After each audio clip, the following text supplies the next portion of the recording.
Hello tout le monde, j'espère que vous allez bien. Bienvenue sur ma chaîne YouTube pour cette nouvelle vidéo, cette nouvelle story time, dans laquelle on va revenir en détail sur les différentes actualités de la semaine du moment, puis de ces dernières semaines aussi, puisque vous l'aurez vu, j'ai pas du tout fait de vidéo pendant les 2 semaines qui sont passées. Il y a eu quand même pas mal de news qui sont sorties du côté de la next gen, aussi d'autres titres hein, qui vont sortir entre fin 2021 et début 2022. Je pense que vous l'aurez compris, on va parler de Batman. Et on va parler aussi de la next gen de PlayStation et de Xbox. Alors sans plus attendre, c'est parti pour le meilleur de l'actualité. Alors pour commencer, on va parler de next gen, puisque en ce moment, du côté de Xbox de Microsoft, ça balance beaucoup. Entre les fuites de la manette et puis de la Xbox Series S, bah, place maintenant à l'interface de la Xbox Series X, mais là, c'est plus du tout une fuite, c'est désormais officiel.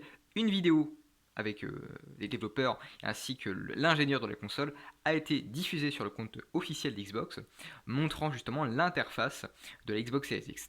Et je dois vous dire que assez, je suis assez satisfait dans le sens où ça change clairement de la Xbox One. Moi, je me rappelle, quand j'allumais la Xbox One, tout du moins quand je la voyais, c'était un petit peu fouillis, c'était pas très clair. Ça manquait vraiment de clarté, de, c'était pas très très agréable en fait. Pour moi, c'était pas l'interface parfaite d'une console. D'ailleurs, je reprochais d'ailleurs la même chose à la PS3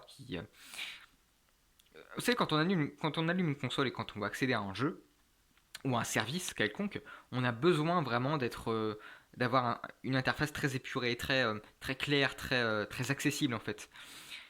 Et puis là, bah, quand on voit la Xbox One, c'est pas du tout le cas. Et bah forcément, hein, pour corriger les tirs, c'est sur Xbox Series X.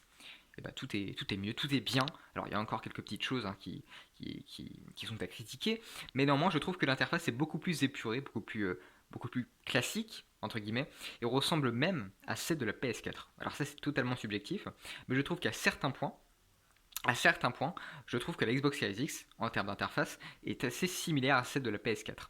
Voilà. Alors bien sûr, ce sont deux consoles différentes, hein, deux générations différentes, mais néanmoins, je trouve que dans l'interface, c'est assez similaire. Rien qu'à voir l'heure tout en haut à droite, les différents titres qui sont au milieu, la manière dont c'est présenté, ça ressemble vraiment à ce qu'a fait Sony avec la PS4. Donc, est-ce que c'est un clin d'œil à la concurrence ou je ne sais pas. Enfin, euh, c'est assez rigolo dans le sens où il y a quand même, depuis le début de la communication de la Xbox Series X, il y a quand même pas mal de choses qui font penser à la PS4. La manette avec le bouton share, là l'interface. On sent qu'ils veulent se rapprocher vraiment du succès parce que là, c'est vrai que on va pas se mentir, hein, Sony avec la PS4, ils ont fait des millions de ventes. Hein. Je crois qu'on est pratiquement à 120 millions de ventes à travers le monde de PS4. Donc c'est un chiffre assez colossal. Donc ça fait plaisir. Mais si je vous parle de ça, c'est forcément parce que justement, après l'interface, il y a aussi Sony. Il y a aussi Sony qui a rappliqué. Voilà, après l'interface, Sony a directement appliqué avec un premier spot TV de la PS5. Et puis alors là, hein, c'est très, je dirais pas arrogant, mais c'est vraiment montrer les capacités d'une manière assez impressionnante de la console, de la PS5. Et pas seulement de la PS5, puisqu'il y a aussi la manette et les différents accessoires qui nous ont été présentés le 11 juin dernier. Donc à savoir la, la, la caméra HD, le casque, euh, et puis la console aussi. On veut vraiment montrer la puissance de la console à travers des images qui vendent du rêve. On dirait presque un court métrage en fait, tellement c'est beau, tellement c'est, c'est magnifique en fait. Et ça c'est vraiment la communication pure de Sony. Faire le show, montrer sa console à des millions de personnes et impressionner des millions de personnes. Puisque vous n'êtes pas sans savoir que le spot TV a été diffusé en France lors du match d'hier soir, le match de foot de la Champions League. Alors, à chaque fois, j'arrive pas à le dire, mais là, cette fois-ci, dans cette vidéo, ça y est, c'est la foire. Voilà. Donc, ça a été diffusé lors de ce match. Et le match a comptabilisé en termes d'audience 11 millions de téléspectateurs. Donc, c'est quand même colossal. Donc, pour les gens qui ne savaient pas qu'une PS5 allait sortir, là, tout le monde est au courant. Et puis, ça va être le moment de surtout sortir la date de sortie et le prix de la console, puisque ça, tout le monde l'attend, ça. Ça, c'est un sujet qui fait les foules. On veut le prix, on veut la date de sortie et aussi le début des précommandes. Voilà. Autre point d'actualité, c'est parti, maintenant place à Batman et à Suicide Squad, et oui, le jeu de Rocksteady et de Warner Bros. Game.